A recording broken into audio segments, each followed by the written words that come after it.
الشیطان الرجیم بسم اللہ الرحمن الرحیم بسم اللہ الرحمن الذی تولا، کیا آپ نے ملاحظہ فرمایا جس نے روح گردانی کی، وآتا قلیلاً اور مال دیا تھوڑا سا، وأکدا اور پھر کنجوس بن گیا، عندہ کیا اس کے پاس علم الغیب غیب کا علم ہے، فہو یرا اور وہ دیکھ رہا ہے، کس چیز کو دیکھ رہا ہے کہ میں رب کے راستے میں دوں گا تو پھر میرا مال گھٹ جائے گا، کیا اس کے پاس علم غیب ہے؟ تو یہ جو لفظ عربی کے اندر اس چیز پر بولا جاتا ہے، اس قوم کی مثال جب کنواں کھودتے ہیں تو وہاں درمیان میں ابھی وہ بور ہو رہا ہوتا ہے، لیکن ایک چٹان آتی ہے تو وہ اس کو پورا کرنے سے رک جاتے ہیں۔ اللہ فرماتا ہے مال دیا تھوڑا سا پھر کنجوس بن گیا، کیا اس کے پاس علم غیب ہے کہ میں رب کے راستے میں مال دوں گا تو میرا مال گھٹ جائے گا؟ اس پر حدیث پاک سنیں، میرے آقا صلی اللہ علیہ وسلم نے فرمایا انفق یا بلال، اے بلال رب کے راستے میں خرچ کیا کرو، ولا تخشا من ذل عرش اکلالا، عرش والے سے فقیری کا خوف نہ کیا کرو، لہٰذا بے دھڑک ہو کے اللہ تبارک و تعالیٰ کے راستے میں۔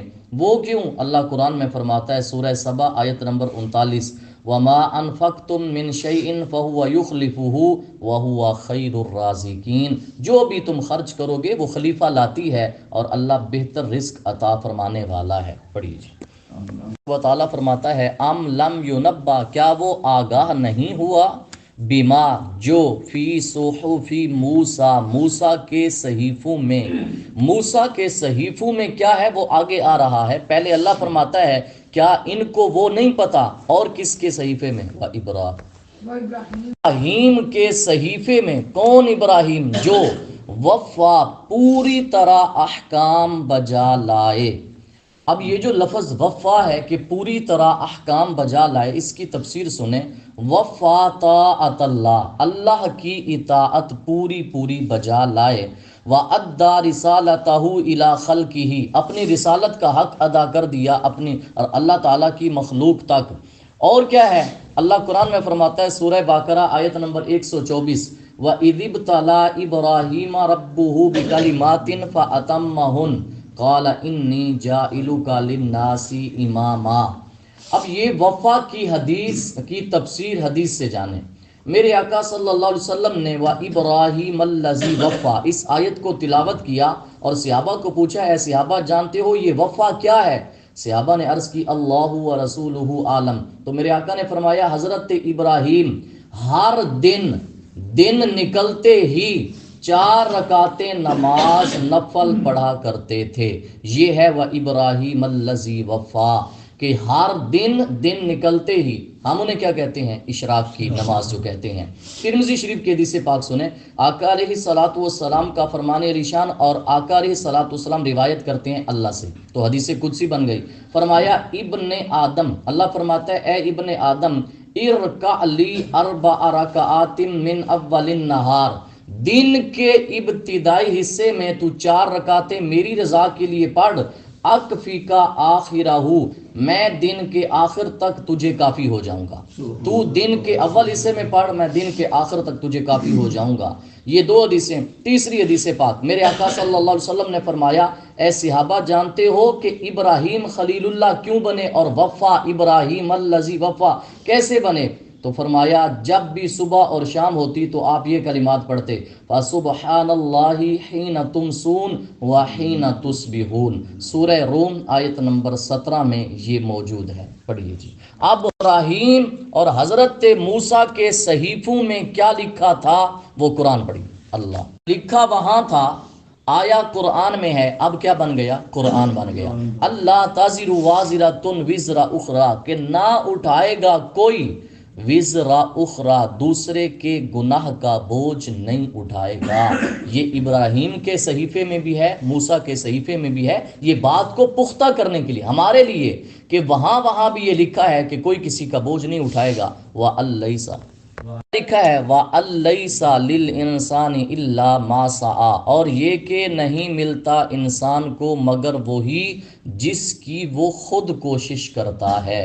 وَأَنَّ سَعْيَهُ، سایہو اور اس کی کوشش کا نتیجہ سوف یرا جلد نظر آ جائے گا، جب نظر آئے گا ثم دیا جائے گا بدلہ پورا پورا، الاوفا کہتے ہیں پورا پورا بدلہ، وَأَنَّ إِلَىٰ رَبِّكَ الْمُنْتَهَىٰ اور یہ کہ آپ کے رب کے پاس پہنچنا ہے آپ کو، وَأَنَّهُ هُوَ أَضْحَكَ وَأَبْكَىٰ اور وہ اللہ جو ہنساتا ہے اور رلاتا ہے۔ ہنسائے گا کیسے؟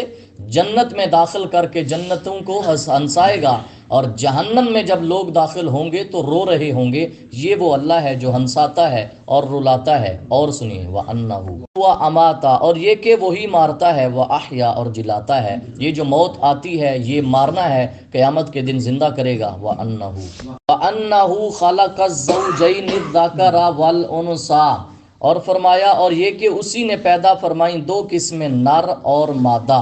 پڑھیے جی، اب جو انتہا ہے وہ تم نے رب سے ملنا ہے۔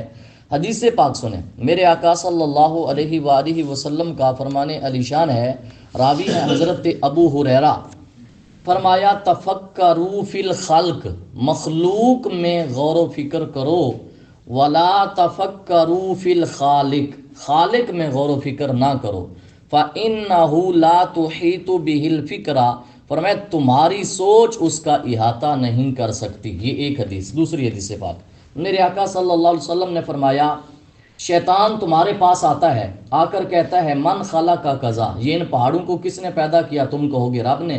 وہ کہے گا زمین کو، کہے گا تم کہو گے رب نے پیدا کیا۔ آخر پر کیا کہے گا؟ اس کا آخری وار کیا ہوگا؟ اچھا سب کچھ کو تو زمین، سب کچھ کو رب نے پیدا کیا، من خالق کا ربا کا، تو پھر بتاؤ رب کا خالق کون ہے؟ رب کو پیدا کس نے کیا؟ فرمایا جب اس بات پہ پہنچے تو فرمایا فَلْيَسْتَعِذْ بِاللَّهِ اللہ تبارک و تعالیٰ کی پناہ مانگو، وَلْيَنْتَهِ ایسے خیالات سے باز رہو، رک جاؤ، اعوذ باللہ من الشیطان الرجیم پڑھو، لا حول ولا قوت الا باللہ پڑھو۔ اب رب کی قدرت دیکھو، ہماری عقلیں اس کا ادراک نہیں کر سکتی۔ اللہ میرے آقا صلی اللہ علیہ وسلم فرماتے ہیں، فرمایا اللہ کی مخلوقات میں غور و فکر کرو، لیکن اللہ کی ذات میں غور و فکر کرنے کی ضرورت نہیں ہے، نہ تم کر سکتے ہو۔ وہ کیوں؟ اب ذرا ایک اللہ کی ذات کی قدرت دیکھیں۔ فرمایا فَإِنَّ اللَّهَ خَلَقَ مَلَكًا اللہ نے ایک فرشتہ پیدا کیا ہے، اس کی شان دیکھیں، ما بین شحمتی اذنہ الی عاتقہ یہ کان کی جو لو ہے نا، اس لو سے فرمایا الی عاتقہ یہ جو کندھا ہے، اس کان سے اس کندھے تک کا جو فاصلہ ہے، مسیرۃ ثلاثی مئۃ سنۃ 300 سال کا فاصلہ ہے۔